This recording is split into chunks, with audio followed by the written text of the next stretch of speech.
merci, je voulais dire comme ça, merci Nabatonio Sovalandarabiso, merci à toutes les personnes qui nous accordent l'attention, Naba publication Nabiso, merci Nabatonio Sovalandagro, Bazolanda compte TikTok, et YouTube Nabiso. J'étais en train de dire que YouTube, tapez seulement Horizon M Télévision et vous allez vous retrouver notre chaîne YouTube. Puis nous mettons des émissions, nous publions des émissions avec des différentes tendances politiques, de réfléchir sur la République démocratique du Congo, l'analyse et tout consort. Alors, merci encore Nabino Nyoso au Bolanda qui va vidéo et l'écrit. J'ai vu les gens critiquer, les gens insulter, les gens... Et il y a aussi ceux qui ont encouragé. Merci beaucoup à vous. Vous êtes beaucoup, hein, vous êtes nombreux, la diaspora surtout, je vous aime tant. Je vis des Chris Mwanza, je vis Bézit, Ndeko Bézit, je vis Israël Tiswaka depuis Corée du Sud, qui a réagi. Bézit depuis, c'est encore quel pays? Ah, voilà, je vais voir ça après. Merci beaucoup, Nabino Nyoso Batoubo intervenir massivement dans le groupe EP, dans la vidéo Nabiso. Alors, Lelo, dossier Ninae Nango, il y a un dossier, il y a un Etali, Batomaele na Kinshasa, Batomaele na Congo. Il y a l'honorable député Godem Poyi. Godem Poyi, honorable député Godem Poyi, il veut manipuler la population contre le gouvernement en place. Monsieur Godem Poyi, c'est... Ici, je le traite comme député national. Hein. Si je le traite comme député national, il ne faut pas venir me dire ici, c'est un homme de Dieu, vous voyez, il ne faut pas parler de lui comme ça, non. Il avait fait aussi le choix d'être un homme public, d'être un député national. Il est député national. Ngate Mutuna Fouta qui est les Congolais, Bana Bandal, Bopesa qui est probablement député national. Mais de Godem Poyi, ce que je réclame encore, ce que je regrette avec Godem Poyi. Monsieur Godem Poyi, vous n'avez pas d'exemple à nous donner. Godem Poyi. Honorable Godem Poyi, un exemple au peut sauter dans le Congo. Honorable Godem Poyi, en matière de gestion, à taille économie, que tu as autant de diplômes de l'université, aux en matière de au peut tu n'as pas de leçons à donner à Doudou Fouamba. Godem Poyi, tu n'as pas de leçons à donner à un membre du gouvernement central. Moins encore un membre du gouvernement provincial. Pourquoi je dis ça? Godem Poyi a été le président de l'Assemblée provinciale à Kinshasa. Sous la gouvernance, il y a pendant, pour ne pas dire sous, pendant la gouvernance Gentini Ngobila qui gouverneur Namboko. À quel état Botika Kinshasa? Godem Poyi, est-ce qu'aujourd'hui, au Bimana télévision, ou Bisabiso que pendant que tu étais député provincial, président de l'Assemblée provinciale de Kinshasa, combien de propositions de loi y a au salon dans l'Assemblée provinciale? Godem Poyi, est-ce qu'aujourd'hui, il y a un courage ou bien la télévision, tu avais commencé au Bandaki Boye, tant $, au sali la sortie médiatique, Godem Poyi nous a expliqué que il y a 3 mois, $, $, il y a 3 semaines, $, comme pour technique, basali wane zamabe, bakitisaka $, mais les lots oyo, son nini, on peut savoir professeur à l'université. Dollar et Kitty, il y a 3, 4 mois, 5 mois déjà, tu as courir. Et zongité, et bébé, nenge yo bololo, et ça est so Godem Poyi. Au moins, à chaque fois, on lingo sa lelo, au moins, simbate, tikati. Tika na yo. Concentrez-vous avec l'église. Concentrez-vous dans votre tangisa. On explique biso au Mathieu Kitty, au convoqué gouverneur, il y a banque centrale, à le parlement, à expliquer la réalité, ministre de l'économie, Daniel Moukoko Samba, le vrai homme de la macroéconomique. Il y a un homme qui a tamponio à l'attaquant. Ou attaquer Batouana Nyoso, et en fin de compte, tout le monde qui baisse les dollars en dengue qui taille, si les lots et continuera à Bongo na Kinshasa, Pena Congo.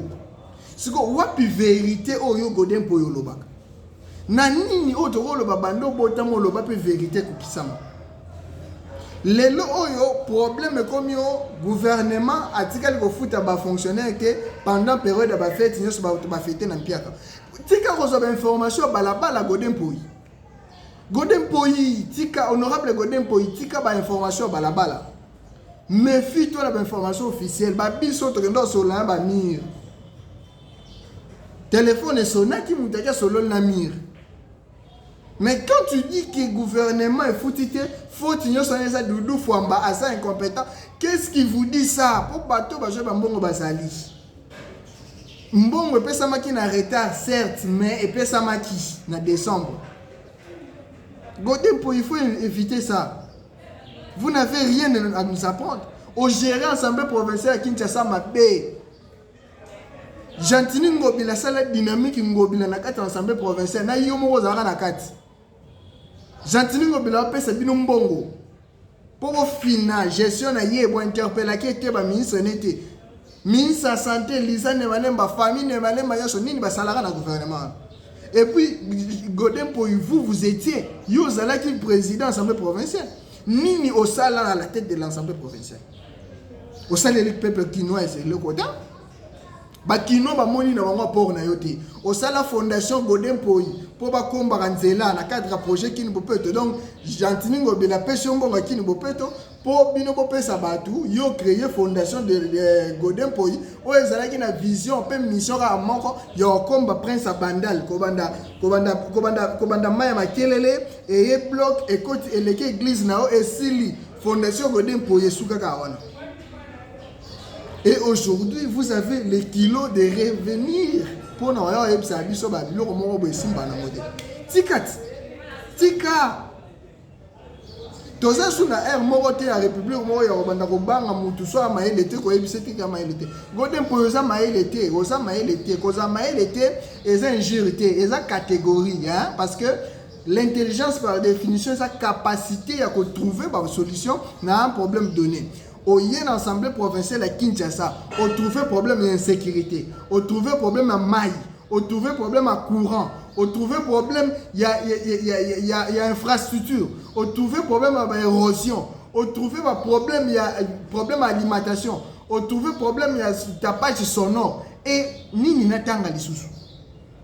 Nini natanga lisusu ba problème est bello trouve étant que président de l'Assemblée provinciale organe délibérant. Au sala et l'autre côté, zéro proposition de loi, zéro contrôle budgétaire dans le gouvernement provincial. Yangwana dit le lobby ou amaélité parce que koza amaélité de Yangwana. Il faut pas besoin oh Moïse Sibasu a fingi Godin Poyi kaza amaélité te kokataka parti wana te zwa mobimba définition maélé eza capacité ya ko trouver solution na un problème donné. De s'adapter à un problème donné, ou trouver solution, ou passer solution, il y a un de maïeli. Tous les sous, toi, sur la bannière, on a été au Kangamate, à sa maïeli, à la 15 diplôme, diplôme, et à maïeli. Cause on a diplôme à l'université, synonyme à maïeli. Et ça, kaka, koban zande ti osana maïeli. Na lingala ya mwana. Tout ce qui est intimidation, tout ce qui est bangisana, tout ce qui est rien. Godin Poyi tika biloko zo sala na interpellé tika biloko zo sala wana république na poste biloko wana te yo mo ba no loba ke soki za ka pasteur tende ba bukinda ko nomede okenda rébellion donc ça qui pasteur mutekanga ke rébellion te donc eza intellectualisme te eza ba valeur te ozanango eza ba diplôme te mutero eko sur décision bien mais ça qui pasteur yango ndo kenda rébellion te to yebi déclaration wana to yebi déclaration un pasteur, vous, député national, bon, on a traité côté pasteur, pour côté évangélique, et ça mais, député national que vous êtes, si les lois nous proposent la loi T, ou est bénéfique pour la population congolaise. Si les lois nous proposent un mécanisme d'accompagnement, ou ils permettre à ceux que Libanais ou bien expatriés, ou ça interdit. En détail, quelles sont les mesures d'accompagnement pour protéger loi pour que maman na biso ba oteka matungulu va se retrouver. Les lots chinois remonter à litungulu, les lots chinois remonter à nguba 500 francs, les lots chinois remonter à peine moko qui sanola. Yo Godin Poyi osana mboko espère l'économie. Mais tu ne fais absolument rien. eza passe j'insiste encore osala babiloko bongo na kati ya mboka boye tika na yo Godin Poyi tika na yo tika biloko osala parce que à chaque fois obimisa théorie ya mabe biso to bima to telemela yo Godin Poyi koyebisa yo Godin Poyi tu es dans l'erreur tu es dans le faux tika lukuta oyebisa biso dollar ndenge kiti wana dans 3 semaines et ko matalisu makasi e comme na 300 mais banda